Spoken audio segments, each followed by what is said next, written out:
On May 12th, a soundless video suddenly went viral across the Chinese internet.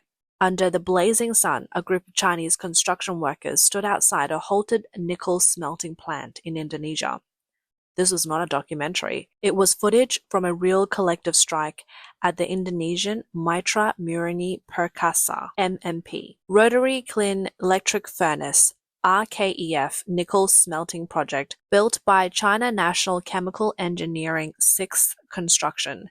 Since the end of 2024, these workers have not received a single paycheck, pushing their lives to the brink. The plant, located in Balikpapan City in Indonesia, is one of 178 Chinese nickel projects overseas. Chinese state media once praised it as a flagship technology export under the Belt and Road Initiative.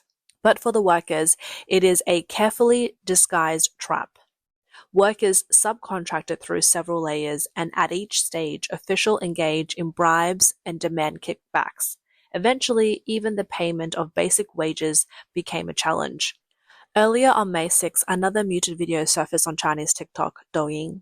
The caption was brief but pointed. China Non-Ferrous Metals Industries 12 Metallurgical Construction, a state-owned enterprise, is withholding wages from migrant workers in Indonesia, trying to take advantage of their hard-earned pay.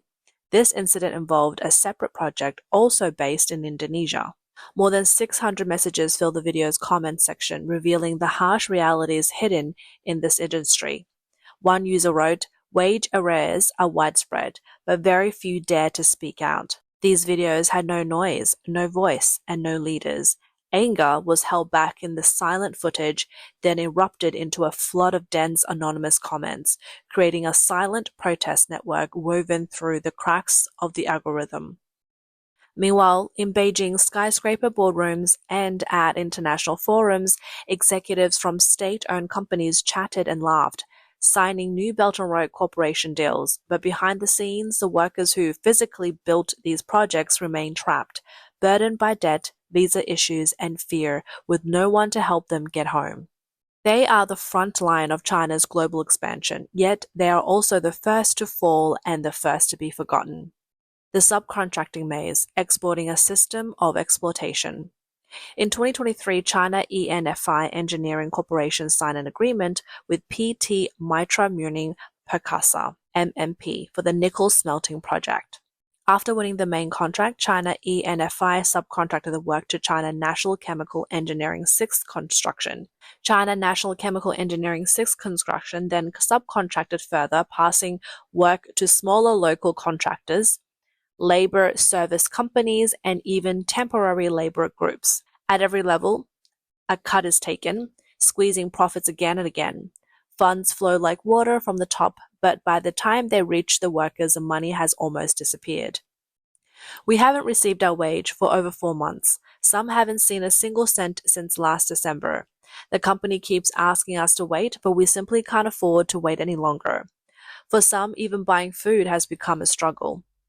This was a message from a Chinese worker on the Indonesian MMP project, posted on social media. That one statement sparked a flood of responses, including, "My salary was delayed for 10 months before it was finally paid." Hire local workers, spend a little money, and then they can help you get your wages back. We staged protests with hundreds of workers, only then did the company boss sign off and settle the payments.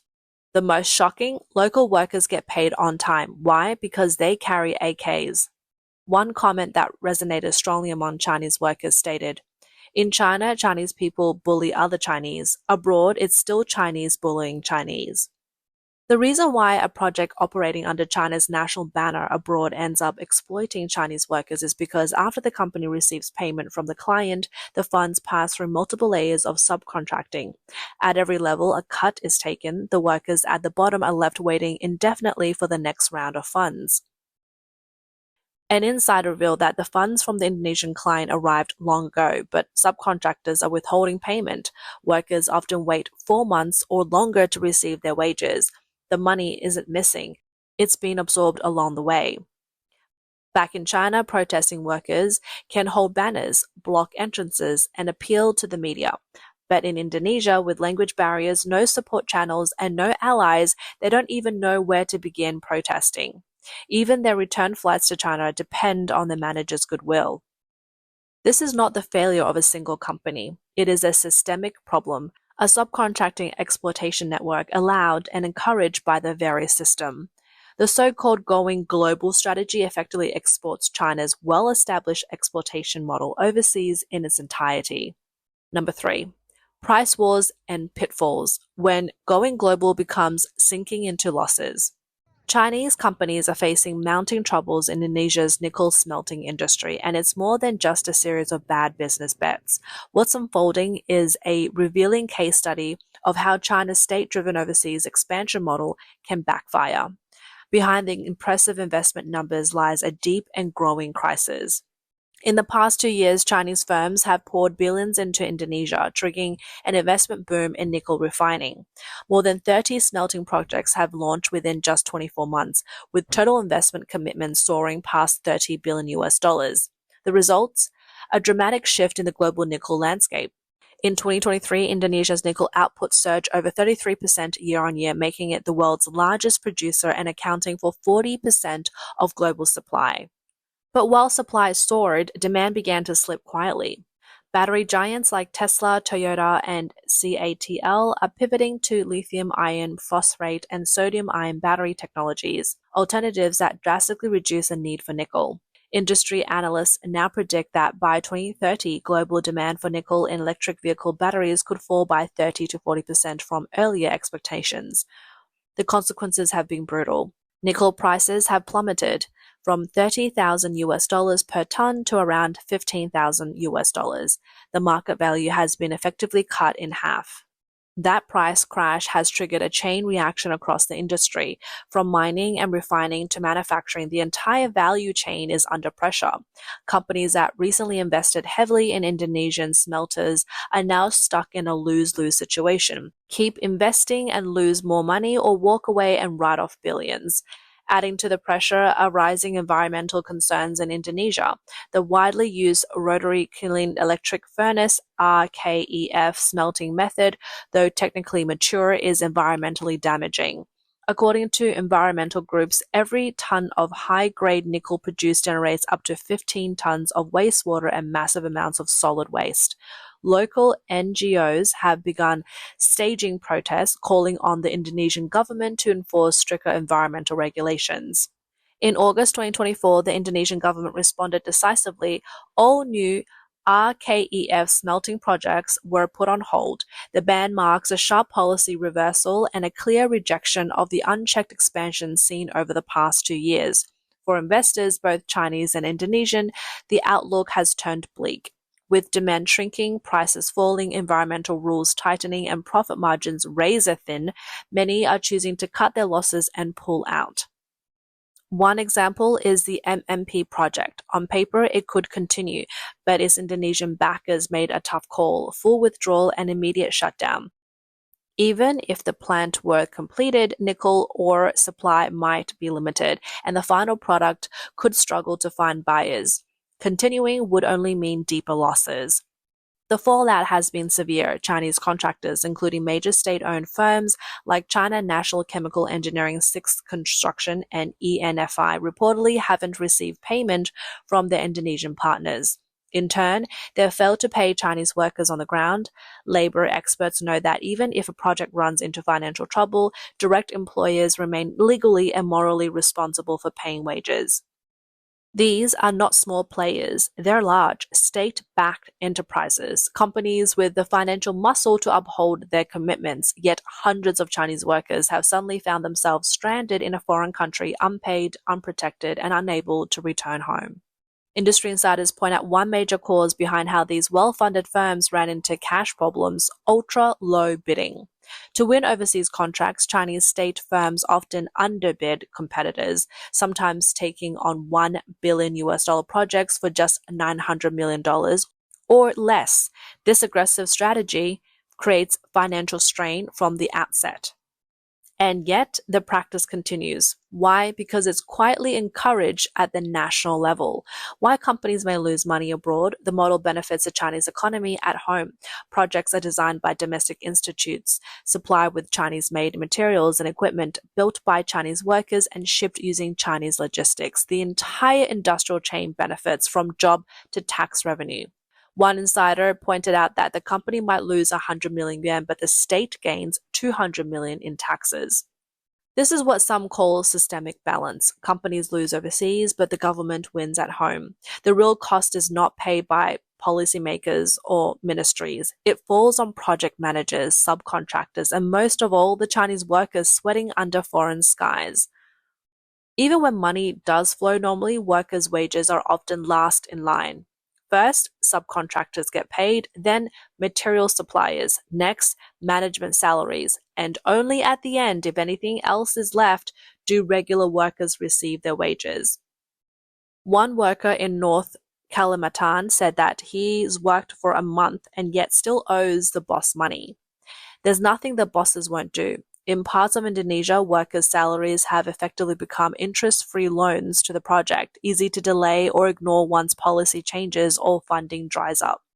And here's a hard truth. This broken chain isn't going away anytime soon.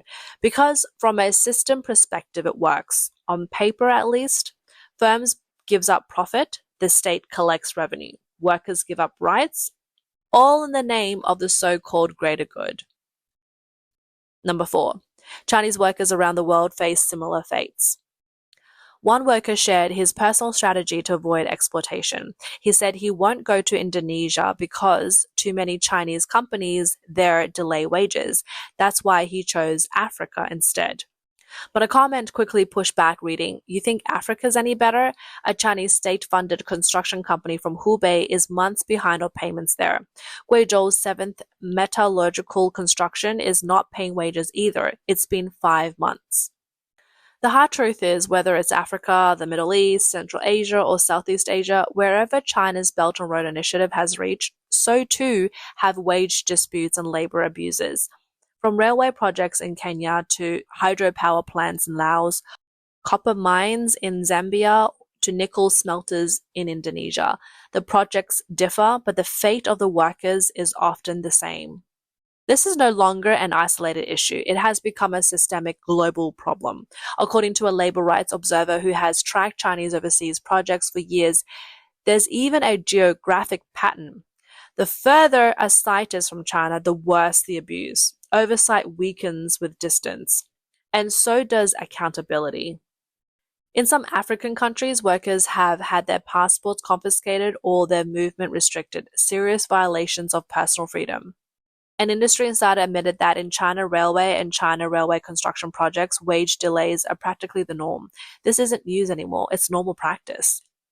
But wage delays are only part of the problem. On these remote sites, Chinese workers often face a triple hardship: language barriers, lack of legal protection, and inhumane living conditions.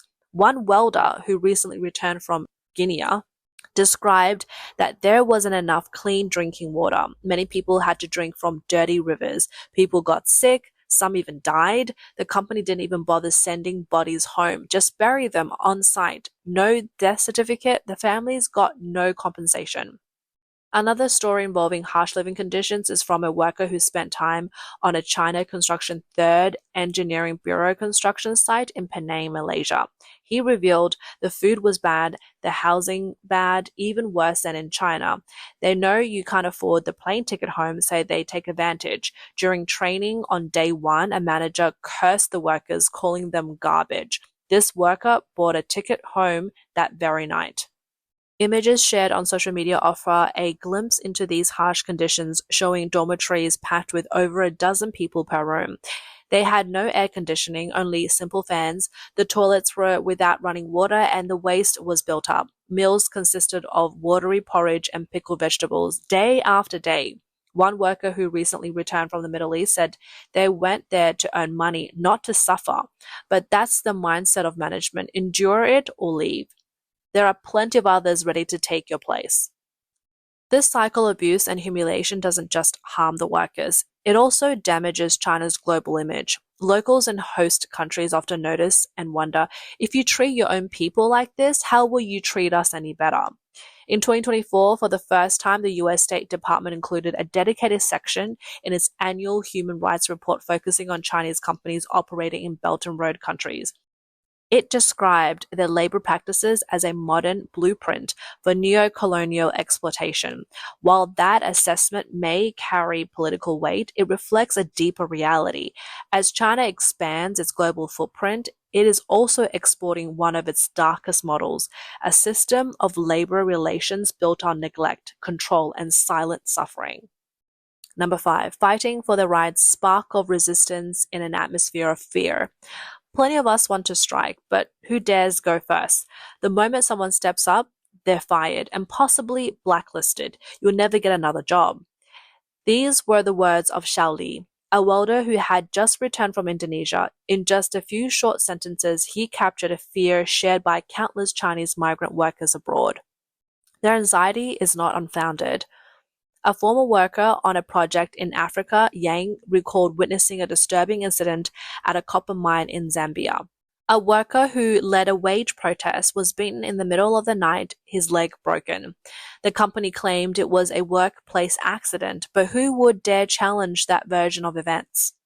Surviving in silence, seeking justice in the shadows, most of the time these workers have no one to rely on but themselves. A worker named Xiao Wang and his co-workers devised a rotating protest. Each shift, a different person raises a wage dispute so management can't single out a leader. After 3 months, they clawed back 2 months of pay. The other 3 months, bosses said, would be settled once a project restarts. And the very institution meant to offer protection have instead become the most familiar source of disappointment. Calls to the Chinese embassy in Indonesia brings only a stock reply. This is an internal company matter. Please seek legal remedy. But in Indonesia, high lethal cost, unfamiliar procedures, and language barriers make justice feel out of reach. Few workers can navigate that remedy.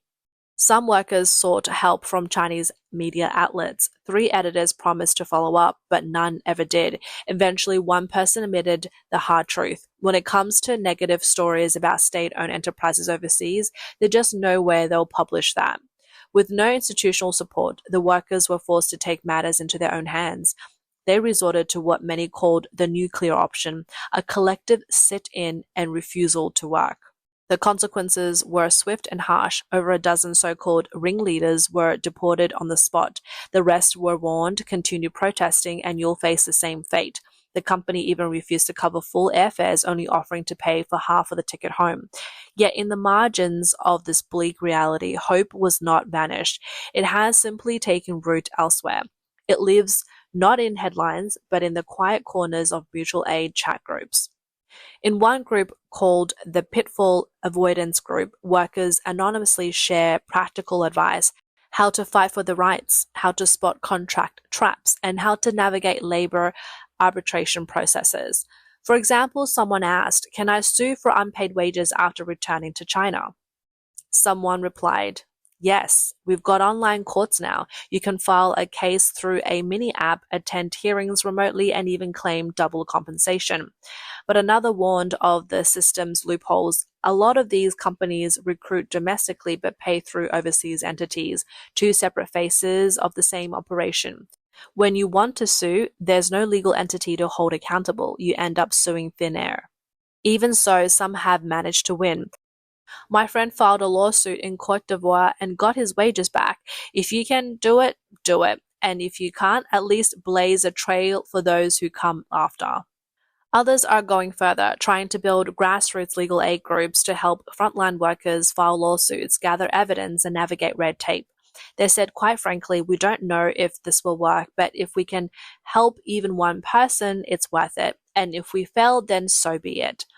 These scattered sparks of resistance may seem small, but they are real. They flicker between concrete walls and steel beams, fragile maybe, but burning with truth. As one group member said, if you have the means to speak up, then you must. If no one speaks, things may get even worse. Today, those voices are no longer hidden in private chats. On X, accounts are actively documenting worker protest. On YouTube, creators are stepping up to tell their stories, giving them the voice they've been denied. These advocates may not have lived through the hardship themselves, but they're speaking on behalf of those who have. The workers may not have organized something yet, but someone is already speaking for them. And that is reason enough to keep the fire alive.